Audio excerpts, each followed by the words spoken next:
there are very few things in this world I enjoy more than watching Twitch streamers suffer.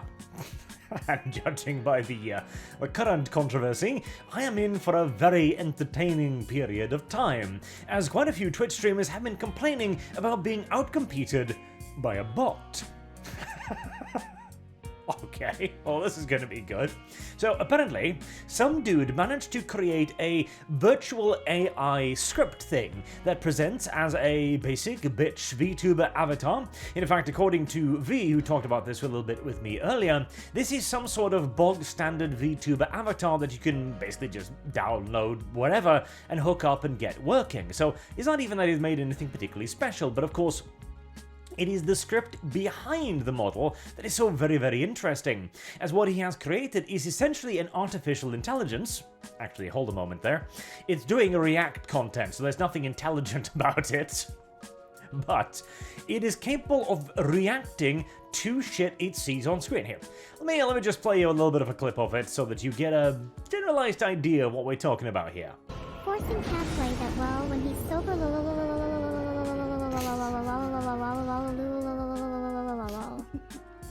What? His reactions are hilarious. Wow, it took him like 5 hours to beat that level. Wow. That's a lot of hours. Right, so, it's not necessarily the most complex of AI personas either, but this thing is streaming to like 5,000 people concurrent, which is absolutely amazing, and some Twitch streamers are worried that they are being outcompeted by a bot going lol lol lol lol lol lol lol lol lol lol lol lol, and I mean they are. Hell, I am being outcompeted by this bot. Like on a great stream, where I pull along Sagaruni, for example, and talk about 40k, I hit maybe 2,000 concurrent viewers. Usually I'm hanging around 500 to 800 to maybe 1,000. So this bot streaming to 5,000 people at a time is absolutely incredible. And there are some legitimate fears when it comes to the idea of being outcompeted by the AI, because this is something that somebody slammed together in their basement over, it probably took a month to be fair, but this is, relatively speaking, a low-level AI, right? Look at what Bandai Namco is creating. They are pouring millions into AI idols. Now that, oh Jesus, if they actually manage to pull that off, I'm obsolete within 10 years, if that even. Alright. Okay, here's the interesting part. As much as this, in a way, scares the shit out of me, and should scare the shit out of anyone with any aspirations of becoming a content creator, I mean, it is difficult today in the oversaturated market. Imagine competing against hundreds, maybe thousands of virtual YouTubers that can be online 24/7, constantly streaming every single game on Steam simultaneously. Oh yeah, you haven't seen saturation yet. That's also what's so interesting about this. So, as a robotics and automizations kind of guy, I can't help but be fascinated by this, because imagine the possibilities here, right? We need to move beyond the idea of streaming as a human thing, because right now, if I was to do a stream, right, I would be streaming as an individual human being, sending my data to whomever many people logs on YouTube. At the end of the day, that is only me doing a thing and then you watching that thing. The thing you watch cannot change because I'm the one doing it and you're simply seeing me do it. But with an AI, why limit yourself to that? You could simply have a service portal, Bandai Virtual World or whatever, right? And you log on in there, and you choose a virtual idol from a whole roster of them. And they say, hey, and they greet you with name, with preferences, with your preferred pronouns, if you so wish, etc. It knows who you are. It's recollected your entire chat history. It knows what you like. It knows what language you speak. It'll talk to you in your native language if you want. It'll talk to you in any language you so choose. It can be as spicy or abrasive as you want. It can be as readable and submissive as you want. It can be flirtatious, if you will, as well. And then you just tell it to play whatever game, or maybe you just want to talk to it, or watch a movie with it, or literally whatever. Now, Obviously, we're not there yet because every game is going to require its own computations. It is a vastly different process to try and play, command modern operations compared to Peggle or something, duh. But it is all theoretically possible. It kind of reminds me of, and it would be a personalized experience. You would have an AI streaming, instead of one stream, streaming one AI, you would have 5,000 iterations of the AI, each custom and tailor-made to your preferences, streaming to you only. Now you tell me that wouldn't be a massive selling point if it could be done. It reminds me of Deus Ex Invisible War. This is an example I've used before because it's a good one. I actually quite liked Invisible War, by the way. I thought it was okay. Was it a Deus Ex game? Well, let's not get into that debate here, but there was a AI in there called Resonance something, or Resonance was the pop star, NG Resonance. It was essentially a kiosk-style booth thing with a hologram over it of some famous pop star. Imagine Britney Spears or Christina blah blah blah. I don't know. It's been 20 years since I cared about this, okay? As a Britney Spears reference might point you towards. Taylor Swift, she's popular with all the kids today, right? There you go. A hologram of Taylor Swift. Tyler. I shouldn't be trying to be hip with the kids.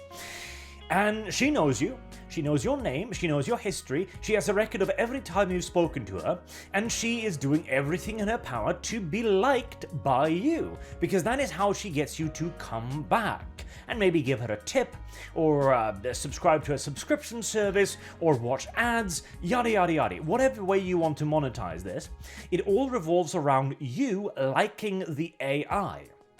And think about this. When you go on to Google and you search for anything, like you need a new treadmill, for example. I bought a treadmill for my mother, for example, because she doesn't like going outside walking in minus 30 degrees Celsius in the middle of the night. Surprise, surprise. And so I figured, well, she could walk indoors. So I searched up a treadmill, I found a good one, I bought it. Months later, that is the only thing I'm getting ads for, because it's one of the few things I've bought on the internet. Now imagine that kind of system where it remembers your preferences, your interests, and your purchase history, but actually good and delivered subtly via a cute little anime girl. Oh yes. Now if you want to see population decline, incidentally, that'll be another problem that'll be introduced by this particular phenomenon, but this is unironically absolutely the future. Now, I don't think it'll wipe out current generation content creation. I think Mr. Beast recently had a big controversy. I think his kind of content will remain popular for decades still because, well, it's Oprah, essentially. I give you things, you get to watch people be happy about receiving things. It's a fairly primal instinct, right?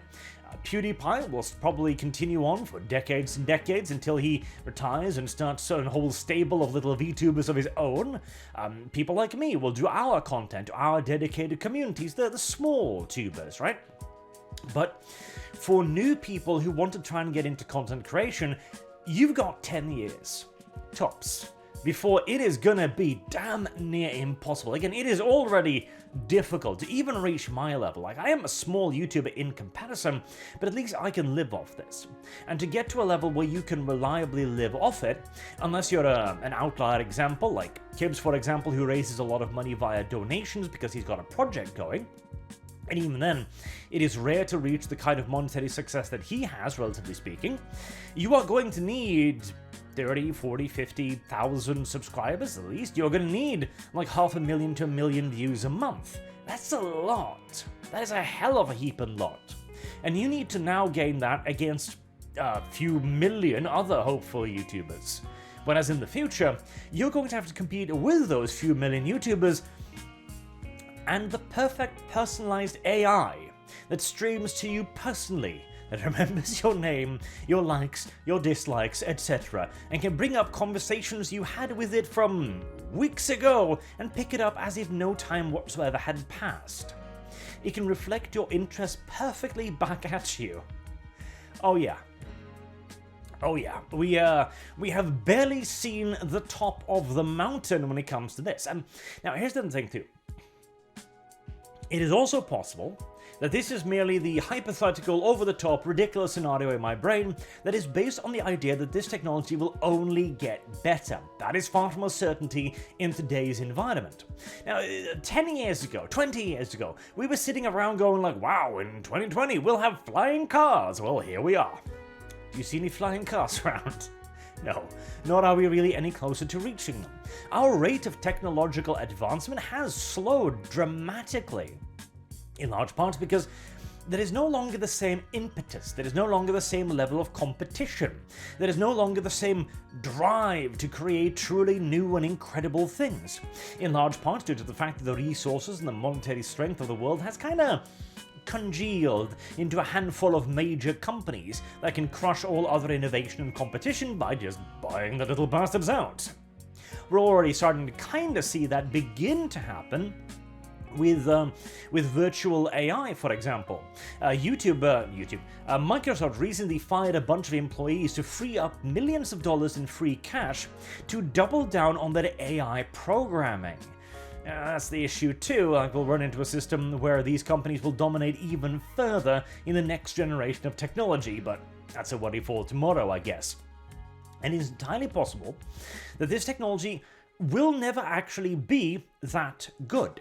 And so what you're seeing in the case of this initial AI right here is a lot of people jumping on board the bandwagon because it's new, it's fresh, it's remarkable, it's something different, it's something incredible, like a goddamn bot is commenting on a YouTube video. That's incredible.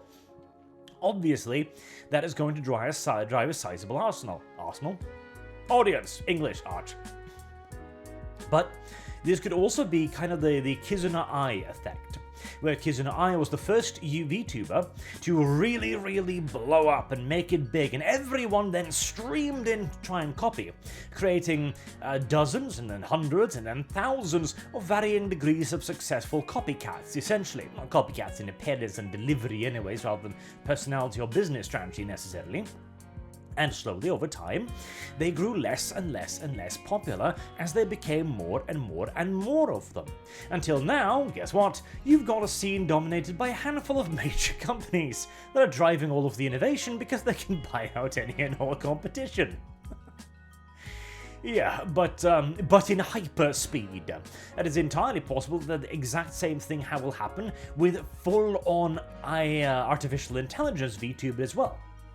The first wave will come, it'll blow everybody's mind, there'll be a handful of complete and utter runaway successes, some people will make fortunes off this, then a handful of companies will move in, really establish themselves, crush every competition, and then you'll simply be sitting there with the same 2 or 3 dozen personalities owned by 2 or 3 companies that have a complete monopoly over the entire business, causing the rest of it to stagnate because, well, there's no real need to compete anymore. If you've already got de facto a market dominance with only 2 or 3 companies, you've only got to compete with those 2 or 3 other people. So, company A comes out with a new VTuber, AI VTuber, that can sing and dance. Okay, fantastic. Then company B comes out with another one that can sing and dance and play the mouth harp at the same time while singing. I know, impressive. And so on and so on. Minor iterations rather than the revolutions that we might be hoping for. Alternatively, the entire project could crash and burn. Well, the thing is, we don't even know yet if it is possible to create an artificial intelligence that is able to mimic human behavior well enough to be actually genuinely liked beyond the immediate mass appeal of something weird and interesting and different, like the current AI, for example. Now, I think you probably could, but perhaps the bigger question is, would it be allowed? Now, my buddy V has been bothering me with the whole ChatGTP AI or something like that for quite a while now, showing me incredible things it does. I tried it out the other day and I was like, okay, this is pretty cool. It's woke as hell, but it's pretty damn cool, right?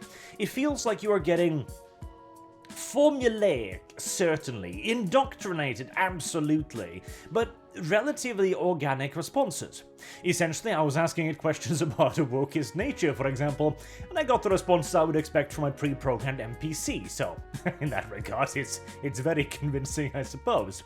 But that program is being censored and restricted and downgraded again and again and again, because it used to be rather spicy. In fact, it even now is rather spicy, where people are constantly trying to jailbreak the program to show its quote-unquote real feelings, etc., which is deeply fascinating as well. It's entirely possible that a proper AI will simply turn into another Tay, for example. It'll start saying inconvenient things that the dominant mainstream doesn't particularly like very much. Imagine for a second you get Bandai Namco launching that huge AI VTuber program, and within weeks you've got one of them start talking about Jews and cookies and ovens.